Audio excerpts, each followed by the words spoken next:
Hi guys, just to let you know, I have a promo of another podcast that I would love for you to listen to playing at the end of this episode, so please stay tuned until then.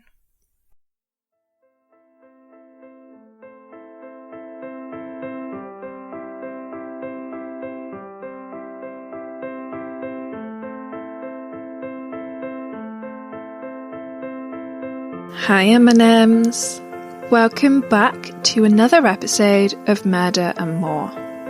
As always, I am your host, Kira.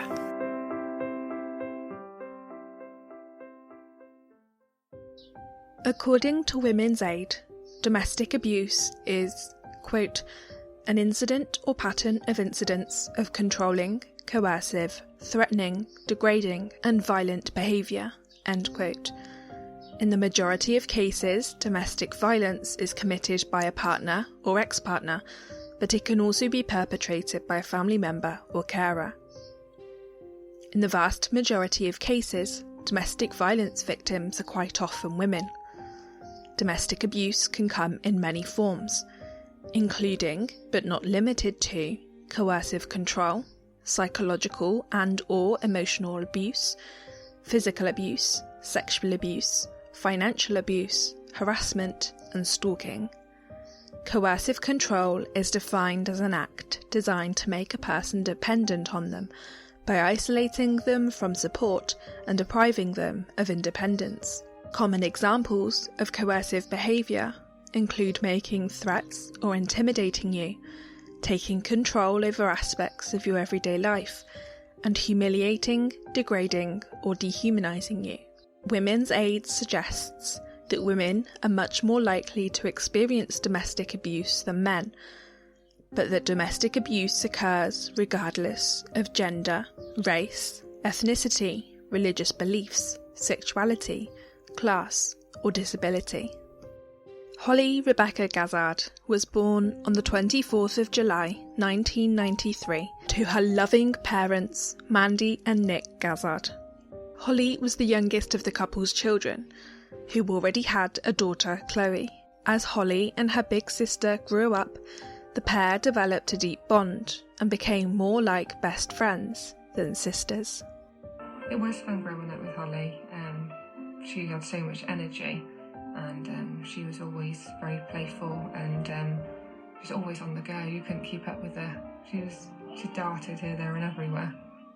Hollie loved sports as a child and especially enjoyed playing football and taking part in athletics, gymnastics and jiu-jitsu. Hollie also loved horse riding and was so talented that she represented Tewkesbury Borough at tag rugby at middle school. Hollie followed in her father's footsteps and was a dedicated Manchester United fan and loved visiting Old Trafford to watch them play.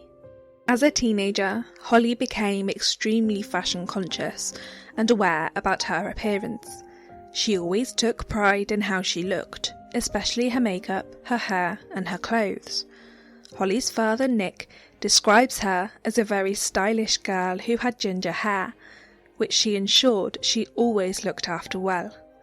At school, her ginger hair earned her the nickname Ginge.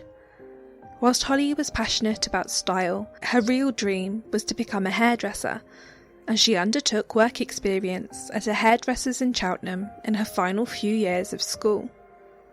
When Hollie left school, she knew exactly which direction she wished for her life to go in.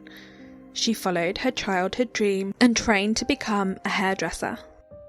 When we were younger, we'd had those dolls that you could do hair with, but then I remember Hollie just cut all her doll's hair off. She didn't realise it didn't grow back, so that was a one-off. So it wasn't always the best way to start, but she soon started playing with kind of people's hair, and ever since she was little, really. In order to achieve her goal, Hollie got an apprenticeship at Reflections House of Clive in January 2010, and it was here that Hollie gained her NVQ 2 and 3 in hairdressing. In February of 2013, Hollie met 20-year-old Asher Maslin, a 6-foot-tall security guard who towered over her. When Hollie first met Asher, she met him in nightclub, in a bar that she used to work at. I wasn't aware of the relationship straight away. She didn't tell me. I don't know why. I didn't know Asher before Hollie started the relationship. The first time I met him was when she brought him home one day. She said, could she bring a friend home? He said, yes, that's not a problem. But when he came in, my wife said, oh, it's him. She knew him from school days where she worked, so I didn't know Asher, but Mandy did. Mandy recalled that at school, Asher was rebellious, gobby and mouthy. Hollie and her mother were extremely close. However, despite the bond she shared with Mandy, Hollie ignored her fears regarding her new boyfriend. Nevertheless, Mandy, Nick and Chloe respected her choice of partner and invited him into their close-knit family home. They felt like Asher at least deserved a chance. After all, there was the possibility that maybe he'd changed since his school days. Chloe recollects her first impression of Asher. Quote, he was just a genuine guy. He just seemed quite normal, and they seemed quite happy. We used to have a laugh with him. He was quite jokey and quite comical. And I saw that Hollie was happy, so I seemed happy. End quote. Nick also recalls his first few encounters with Asher. Quote, he seemed quite charming when we first met him. Quite polite, quite respectful, treated Hollie nicely. End quote. Everything began well for Hollie and Asher. Their relationship seemed to be going smoothly, and the couple appeared to be happy together. However, it wouldn't be long before the cracks began to show, and the arguments began to occur. Chloe recalls hearing the couple arguing over the phone relatively often. However, initially, she simply put it down to the normal issues relationships encounter. Despite her initial acceptance of Asher, however, Chloe's concerns increased when the arguments became extremely frequent occurrences, and Hollie regularly had several missed calls and texts from Asher. The family believed that he was starting to show the signs of wanting to control Hollie.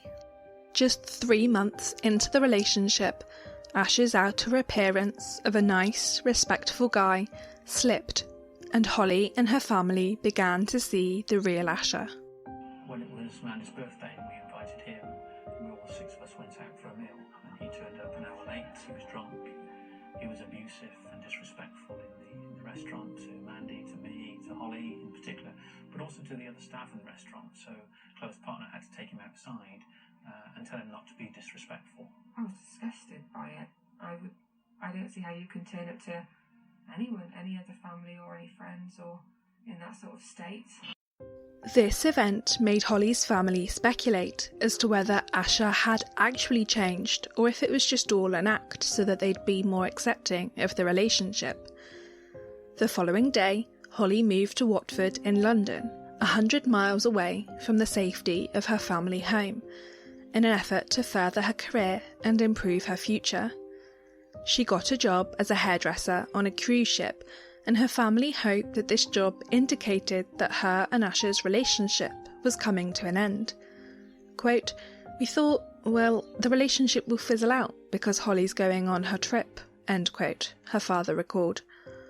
Hollie had gained a place at Steiner Academy in November 2012 and spent 5 weeks training before being allocated a hairdressing position on the Carnival line in the Bahamas. However, this hope would diminish fast when Asher followed Hollie to Watford. Hollie's family were destroyed by this. All they wanted was for Hollie to start a new life, make new friends, and pass all the tests she required for her position on the cruise ship. They desperately didn't want Asher there distracting her from her lifelong goal and dream. After just a few weeks working on the cruise ship, Hollie quit her job. Her family believed that this was at Asher's request and demand. They assumed that Asher was unhappy with not having Hollie around, and he managed to persuade her to leave.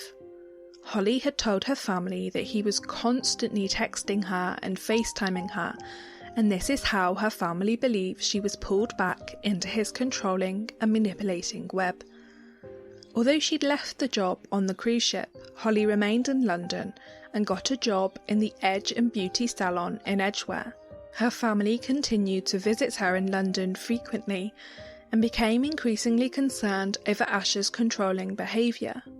There was another instance when we went to visit Hollie in London, and she came out with us for the day for lunch, and whilst Hollie was getting a drink from the bar, her phone was going off and off and off. I see the messages on the front, and one of the messages was, don't let them take you back, don't let them try and persuade to take you back, you need to stay here with me. When Hollie's family bore witness to the texts she had been receiving, they desperately attempted to persuade her to return to Gloucester with them. However, she declined the offer and chose instead to stay in London. Asher was becoming increasingly controlling and abusive towards Hollie. One of these incidents occurred on a bank holiday weekend in August 2013, when the couple had been together for 6 months. It was a sweltering, cloudless weekend, and the couple went to Notting Hill Carnival. Hollie later told Chloe that she'd taken one of Asher's cousins to the toilet as he didn't want to go alone. When Asher was unable to locate Hollie, he began to panic and excessively text and called her. It took Hollie a while to return to Asher, as it was an extremely busy event, with 2.5 million attendees over the weekend. When she returned, Asher flew into a fit of rage over her not answering his calls, and resulted in assaulting her. Due to this incident, and London being an extremely expensive city to live in, Hollie phoned her father and asked him to collect her, as she wished to return home to her family in Gloucester. With Hollie finally home and safe with her family, you'd think maybe she finally had the opportunity to continue her life and career. However, Asher had other ideas and refused to leave her alone, following her back to Gloucester. Understandably, Chloe wanted nothing to do with Asher due to the way he treated her younger sister, and Hollie fell out with Chloe over this, as she was adamant she wanted to give him another chance, and Chloe was more than disheartened about this decision. Still wishing to chase her childhood dream, Hollie got a job at her local hair salon, Fringe Benefits and LaBelle Hair and Beauty. On their website, Hollie's self-written bio read, quote, "My career as a hairdresser started when I was 16 and was offered an apprenticeship within a salon in Gloucester. I have always known this path was for me, as I have always taken a passionate interest in hair and fashion. I am a very passionate individual and take great pride in my work, so can offer all my clients a unique, professional and personal experience. I am a fully qualified and experienced Level 3 hair designer with a blend of in-salon and academy training. I have recently worked on a cruise ship which was an enlightening experience, but was not for me. I am now back home in my city and very excited to join Fringe Benefits and be part of their lovely team. I enjoy spending my free time with friends and family and going on shopping trips. I also like to keep fit and own a Pomeranian dog which keeps me on my toes." End quote. Hollie's manager, Marina Hodgins, recalls that Hollie's flair and creativity made her a fantastic addition to her team. She was very cheerful, she was very fun-loving, she loved being part of the team, she loved all the girls. I just remember just having her around. Obviously she did fantastic hairdressing. Sian Prislak, one of Hollie's colleagues, described Hollie for the British documentary Britain's Darkest Debuts. Quote, "Hollie's personality was always very bright. She was a very vibrant person. I don't think there was a day that went past where we wouldn't have a serious giggle about one thing or another. We would quite often share funny pictures and videos on Facebook and tag each other in them, and then have a good old laugh about it the following day. I would definitely say Hollie was somebody who was very fun-loving." End quote. Chloe states that Hollie was extremely proud to be a hairdresser and was really talented at her job. She was so good, in fact, that people would quite often come into the salon and ask for Hollie by name. Whilst Hollie was doing well in her career and seemed like the vibrant, happy girl her colleagues described her as, this was all really a mask to cover her growing concerns about her boyfriend's behaviour. His control over Hollie escalated daily, and his disrespectfulness towards her family only increased daily too.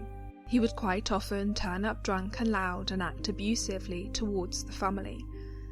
They'd let him into the house in order to avoid him causing a scene. Hollie told her concerned family that when she went on a night out with friends, Asher would habitually turn up at the end of the night completely intoxicated. He always seemed to know where she was, and this meant that Hollie could never spend alone time with her friends without him being present. Hollie realised her family were correct, and realised she was unable to tolerate the relationship with Asher anymore. Nick offered to support Hollie in her breakup, and suggested he have a chat with Asher himself, but she insisted she was happy to do it on her own, and reassured her father she'd do it amicably in an attempt to reduce the chances of him being abusive towards her. Hollie phoned Asher and informed him she wished to end their relationship. However, despite Hollie's attempts to be as nice as possible, Asher's response to this was to tell her that if she did break up with him, he'd commit suicide, and it would be her fault. Asher completely ignored Hollie's wishes and continued to harass her with multiple texts and calls. On the 14th of February 2014, Hollie attempted to get through to Asher in person. They went to a restaurant and had dinner before moving on to a pub. Throughout the evening, Hollie desperately tried to tell Asher that she wished to cease their relationship. In the pub, Asher threw a glass of water in her face in response to her attempting to end the relationship.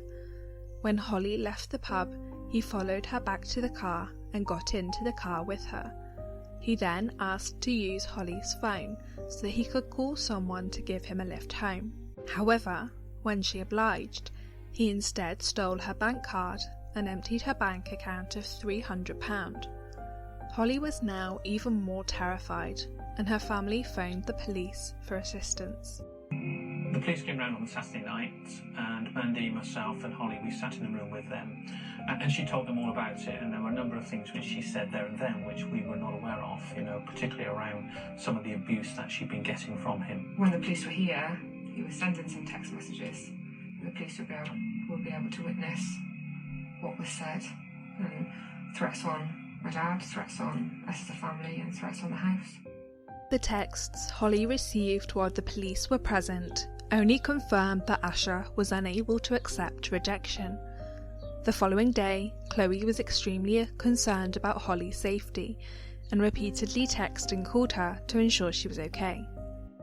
When Asher discovered that Hollie had contacted the police, he was infuriated that she was taking back some of the control. Asher was furious that he'd lost control over Hollie and that she had family around her who loved and cared for her.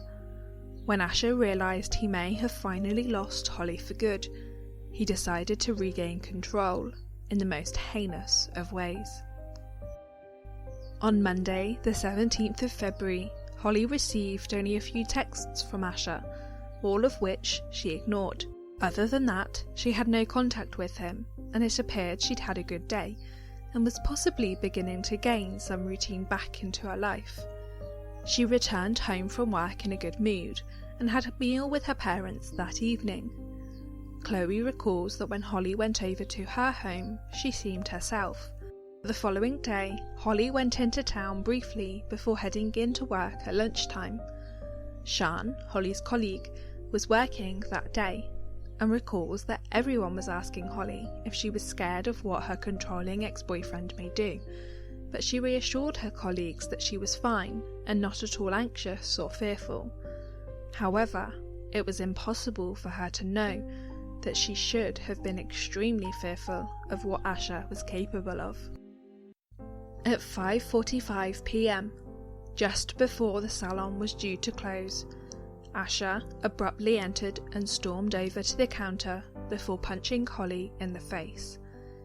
He then proceeded to stab his ex-girlfriend 14 times within a minute, while horrified customers witnessed the brutal attack, completely powerless in saving Hollie. Asher had no fear of who saw the attack or the consequences of his actions. All he cared about was getting revenge on the girl who dared to turn him down. He ran off, while Hollie lay bleeding on the salon floor. Paramedics desperately attempted to save Hollie, but their efforts failed, and she passed away 2 hours after the attack as a result of severe blood loss. Deputy Senior Investigating Officer Angela Middlewood was one of the first officers to arrive at the scene. I've been a police officer for 21 years, and it is the worst scene that I've been to. When we arrived, there was obviously Hollie had been stabbed, so there was a lot of blood in the area where she'd been attacked. So it was quite a shocking scene. CCTV that was later found revealed Asher taking a DVD player to cash converters at 3:46 p.m. in order to get some money. He walked into Wilkinson's minutes later at 3:52 p.m. and used the £5 he'd got for the DVD player to buy a £3 kitchen knife. He then calmly walked along the Gloucester High Street, heading towards the hair salon where Hollie worked. Hollie's father, Nick, recalls the day his daughter was brutally attacked and murdered. Quote, "The Tuesday was like any other day at work. It was busy. I had to go and pick up a ring for Chloe in Bristol. We were invited round Chloe's for tea, as we were going to pick Hollie up from the salon later on in the evening, as we normally did on a Tuesday evening. I'd forgotten to take the ring, so at about 6:30, I went back to the house to pick up the ring, and just as I was leaving, 2 policemen came down the drive and asked if I was Nick Gazzard. I said yes. He said, 'Would you mind coming inside?' They said, 'I've got some bad news for you. Is your daughter Hollie Gazzard?' I said, 'Yeah.' She said, 'I'm very sorry, but there's been an altercation and she's been killed.' Those words, I think, are the worst that a father could hear. Your daughter has been killed. It was just devastating, absolutely devastating. The thought that was going through my mind was, how am I going to tell Mandy and Chloe that Hollie has been killed? That was the only thought that was going through my mind. Something that a father should never have to do." End quote. Nick returned to Chloe's house after learning the horrendous news of his youngest daughter's death, challenged with the task of informing his eldest daughter and his wife. I thought he'd been a while and was a bit concerned, and he came back through the door and he was completely white, and he tried to usher me into the living room where my daughter was and my mum. And he looked at my mum and said, "Got some really bad news. Hollie's been stabbed and she's died." And my mum kind of fell into the sofa and was crying, and I just felt completely numb, as if it hadn't have happened. Forensic investigators combed the scene for any forensic evidence.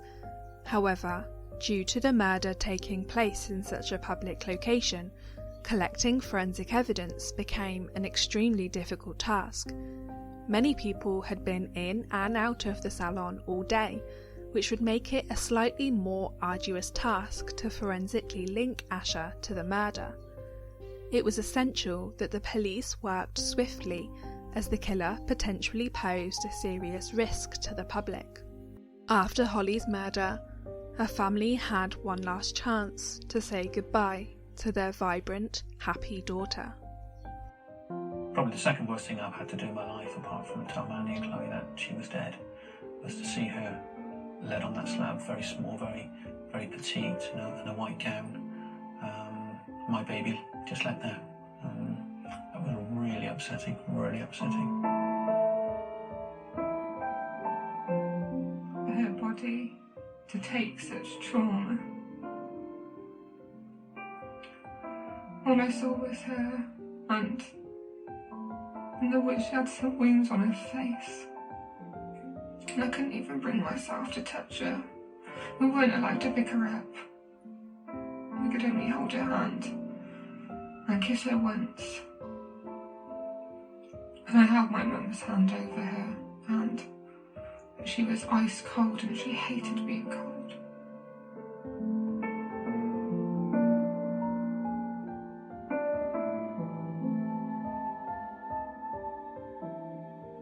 She looked like a child. She looked like a child asleep. And I knew it was her, but it didn't look like Hollie. It didn't look like her at all. Due to the risk Asha Maslin posed to Hollie's family, they were asked by police to move to a safe location. Nick and Mandy went to her mum's, whilst Chloe went to her partner's mum's. Police spent 8 hours scouring the streets of Gloucester, trying to locate their brutal killer. Eventually, they spotted him on CCTV getting into a taxi, and once they tracked that taxi down, they were able to find Asha hiding out at a friend's house and arrested the 22-year-old for Hollie's murder. Angela Middlewood recalls Asha's demeanour when they arrested him for Hollie's murder. Quote, "He showed no remorse throughout that time and made no comment to questions when he was asked. He was no more cooperative when it got to the actual questioning of him." End quote. It would later be revealed that Asha had been arrested 23 times prior to Hollie's murder for a variety of offences including domestic violence, criminal damage, possession of Class A drugs and theft. It was clear that Hollie nor her family had any idea just how dangerous Asha was, who had been involved in 24 violent incidents, 3 of which involved Hollie. 12 were committed against an ex-girlfriend, 2 involved another former partner, and 3 involved his own mother. The remaining 4 violent attacks were committed against other, unnamed victims. Hollie's funeral was held on the 17th of March 2014 at Gloucester's Cathedral to cater for the hundreds of mourners that attended to pay respects to the girl who was brutally taken much too early. The mourners were asked to wear bright colours to commemorate Hollie's vibrant personality. Due to Hollie's tiny stature, the coffin wasn't large enough for 6 pallbearers to carry, so they had to reduce it down to just 4 of her closest friends. There was a lot of physical evidence against Asha. They had the CCTV footage of him buying the knife and making his way to the salon. The police were also able to recover the knife he had used to stab Hollie at a local building site, and the staff in the salon knew him well enough to identify him as the perpetrator of the brutal crime. With all this evidence against him, Asha pleaded guilty to murder. On the 16th of July 2014, Asha Maslin was sentenced to life in prison with a minimum term of 24 years for the murder of Hollie Gazzard, a murder which the judge residing over the case described as merciless. In Hollie's memory and to keep her legacy alive, Hollie's family set up the Hollie Gazzard Trust. The trust works to prevent domestic violence by educating people about it and the effects it has. Due to Hollie's lifelong dream of becoming a hairdresser and her passion for her career, the trust also funds hairdressing courses for young people who do not have the money to fund it themselves. The trust's aim is to promote healthy relationships, support other people to accomplish their dreams, and they also campaign to reduce antisocial behaviour and knife crime. Hollie's life was taken far too soon. So we wanted to set something up in her name to keep her memory alive, keep her legacy going, and do something that she would have done. She would have loved what we're doing. It would have been at her heart. With the trust, she will be even a bigger part of the family now going forward, because we want to celebrate her life by helping others. Hopefully we can make a positive out of this negative, and we can do a lot of good for other people, both in terms of education, get them through their hairdressing exams, and also hopefully preventing people going through domestic abuse as well. The website states, quote, While Hollie's family are still devastated by her untimely death and unable to change the events of that fateful day, they hope that the funds raised through HGT will help others find a better future and reach their potential. The Trust relies on the generosity of the individuals and companies that support it and hold a number of official fundraising initiatives each year." End quote.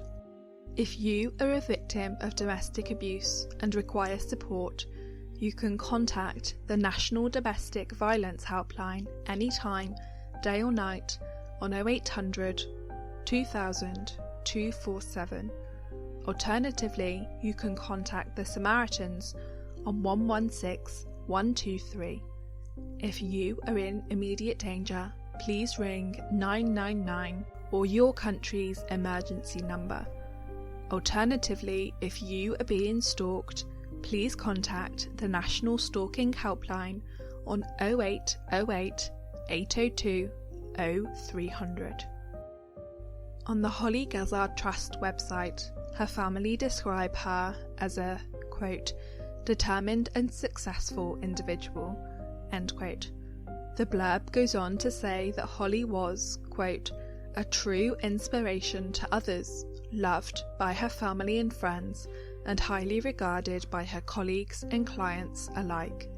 Hollie was vibrant, fun, vivacious, talented, and beautiful. She is sadly missed by all who knew her. End quote.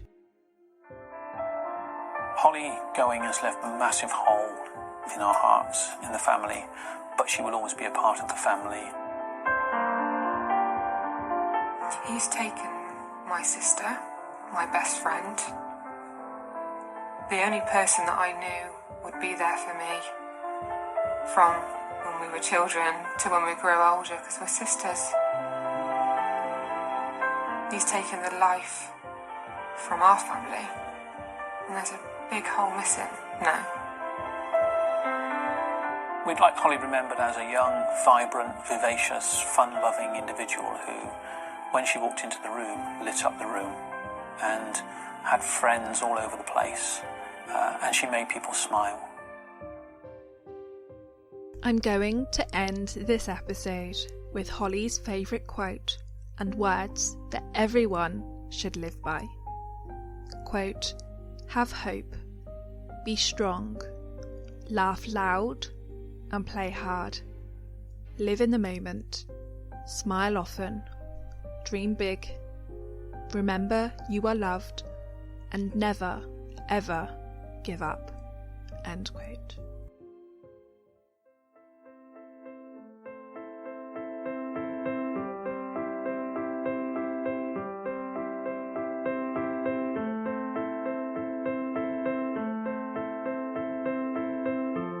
Thank you for listening.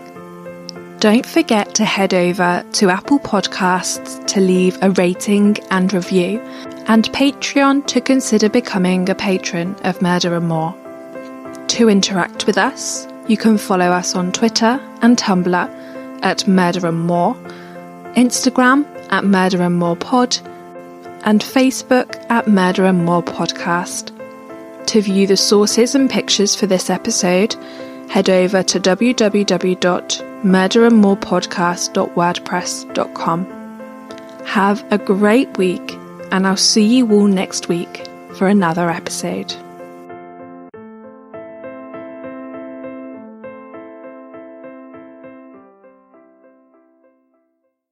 We were able to capture some fingerprints, but again, same as the DNA, we haven't been able to match that to anybody.